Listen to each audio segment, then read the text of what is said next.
Whoa! I overslept for my 5 p.m. class. If only there was a way I could time travel so I could keep on sleeping.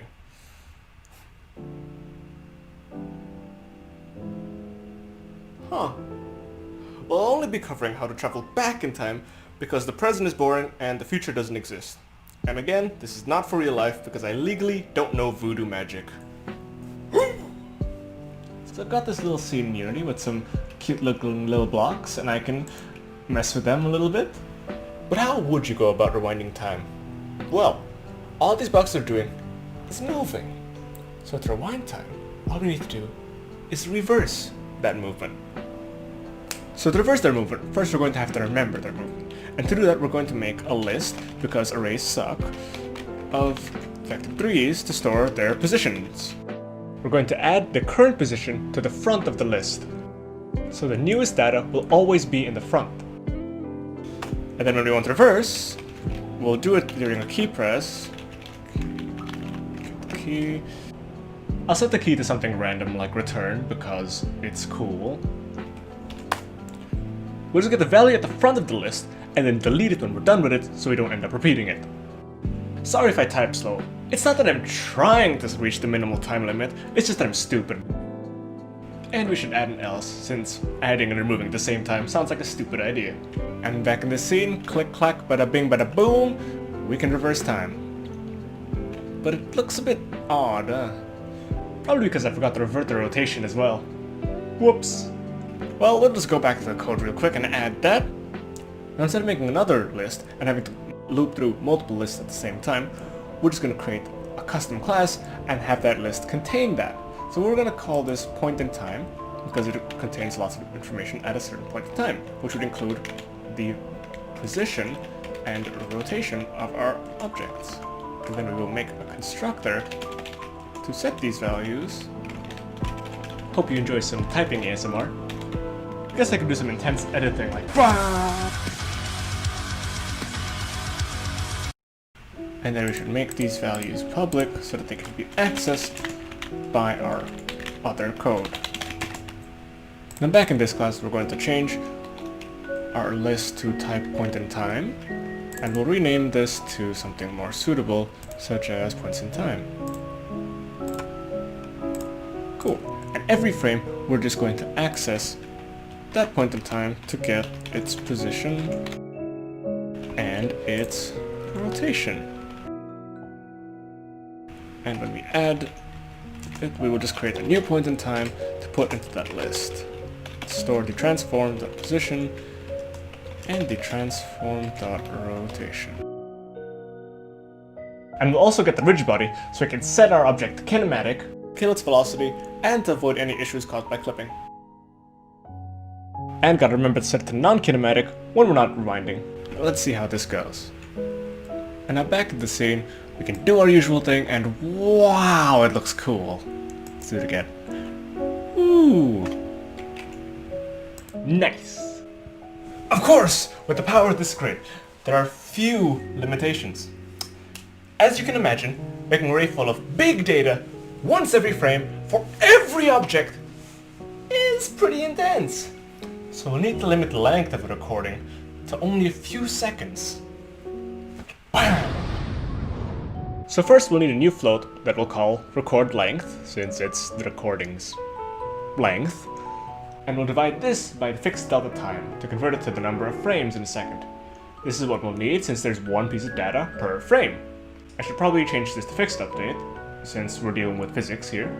I'll also round this number to make it nicer, since we'll be comparing this to the length of the list. Once there are too many stored values, we'll delete the oldest one. Once again, back on the scene, we're going to do our usual thing, and I'm going to have to try and wait for the record length to pass. I've set it to 5 seconds, so I'm going to try and sit here and entertain you while I wait for the time to pass. La la la la. And if I try rewinding, you can see that the blocks aren't going back to their usual spot, because it's been too long and their movements have expired. And as you can see, I've added a little UI to show that I am trying to rewind. After all, it's proper game design to communicate the system status to the player. Speaking of, to make your overlay, it's as simple as just creating the object for the overlay, and then when you press the rewind key, you just set that overlay to active so we can see it, and remember to turn it back off when we're not using it anymore. Now you may be wondering, what are these red blocks and why are they there? Well, right now, they're nothing, they're just a bunch of random blocks, but we could do something interesting with them. Here, let me explain. Right now, we're adding stuff to the front of the list, then accessing the front of the list. So it'll do newest actions first, making it reverse. But what if we kept accessing from the front of the list, but put new data at the back of the list? So it'll do oldest first, but continue in normal order. That would make it repeat an action. And if we don't delete the data, we can keep looping it. This is getting fun to watch. Okay, this is kind of weird. So we're going to create this loop class, which is currently just a copy of the previous class. For this, we'll need a bunch of new states: a recording, looping, and deleting. And we'll also need a counter. So instead of rewinding during a key press, it'll do it when it's in the looping state. We'll iterate using the counter, since we don't want to instantly delete the data. Instead, we'll wait till the iteration reaches the end of the list. And if we're in the delete state, we'll clear everything. Otherwise, it's time to reset the counter. Wow, code is boring. Commentating is so hard. Next, we only want to record when we've marked it to record, so we can set the beginning of the loop. So let's change this else to an if. And now we'll make sure we delete the data from the back of the list, since that's where the new data is. And let's put all of this code in the top, since it just makes more sense there. Now for the inputs.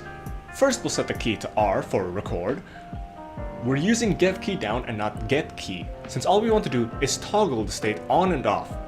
But when we turn it off, we'll turn on the loop state, so it'll start playing the recording. Then we'll use another key. This time we'll use Q for delete, to toggle the delete state on. But the only way to turn off the delete and looping state is when the code stops looping, so we'll set that. Now for a quiz. What should the default value for all our new stuff be? Correct! All false and 0. Now let's test out this code! Woo! Alright, here we go again. We're gonna move to our new friends over here. I start recording, click on them, and look at it go. Stuck in its eternal torment, never to escape. You may have noticed I added overlay for this as well, so you know what's happening. It's exactly the same method as before, so I won't repeat that. And I can press Q to stop the looping. Oh, but that was kind of gross. It just dropped. Because we didn't store the velocity. We set it to kinematic and then just ignored it. So when it continued, it forgot how fast it was going. So we need to change that. We'll go edit. So back over again. We'll create a new vector3 to store the velocity. And at the end of the recording, we'll save the velocity. And we'll set the velocity back at the end of the replay. Doing it this way only stores one velocity, which is all I need in this case.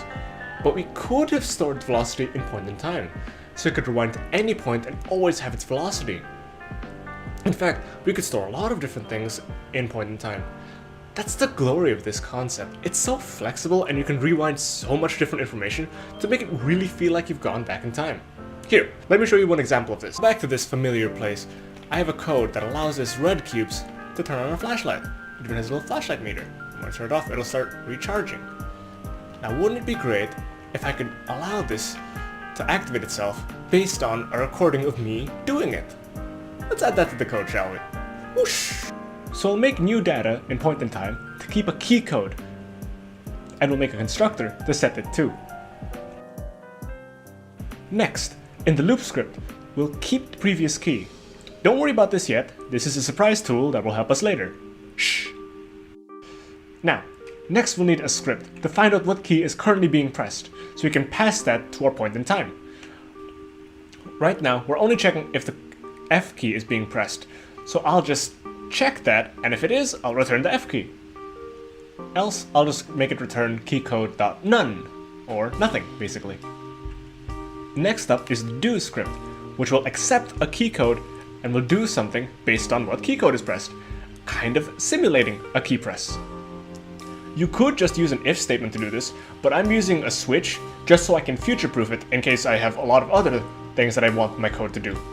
Next up, we'll update our record to now record a key code as well by using the check input method. And then in the loop, we're going to add the do function to do the stored key press. Now the problem with this is that it will cause a problem with held key presses, because it will just cause it to repeatedly do a function, when what we want is to only activate once, which is why the stored previous key comes into play here. By comparing the previous stored key with the current key, we can determine if this is a new key press or the same previous one that was held. And if it's held, we won't do the do method, but if it is new, then we'll do the do method. Do. And now, for the final time, we go back to our familiar place with our good old friend, and we can test out the fruits of our effort. I'll start recording and do the usual thing, and as you can see, it loops properly, but once I let it go, it continues on with its life, as if nothing had ever happened. With the proper velocity, it seems completely natural. But now, to test the other feature, let's reset the scene, and I will start recording, turn on the flashlight, then turn it off. And then once I play the recording, my hands are completely away from the keyboard, and the flashlight is turning on and off by itself. The battery life is acting as it should be. And to prove that I am not pressing it, my hands are up here, and yet the boxes will continue turning on and off. Let's end the loop, and it will continue going as it should be. And yes, I can combine both of the actions, and it will properly turn on the flashlight while repeating its movement. I hope this has given you an insight into how interesting the power of rewinding time is. A truly great power. But that is all I have prepared in today's lesson plan. Now remember, this isn't the only way to make this program. Think of me as your sensei. I have taught to you the basics of what I use. Take what you will from my teachings and become your own master. And if you know more efficient ways to do this, please do not tell me, because I am sensitive and I will cry. Okay, bye.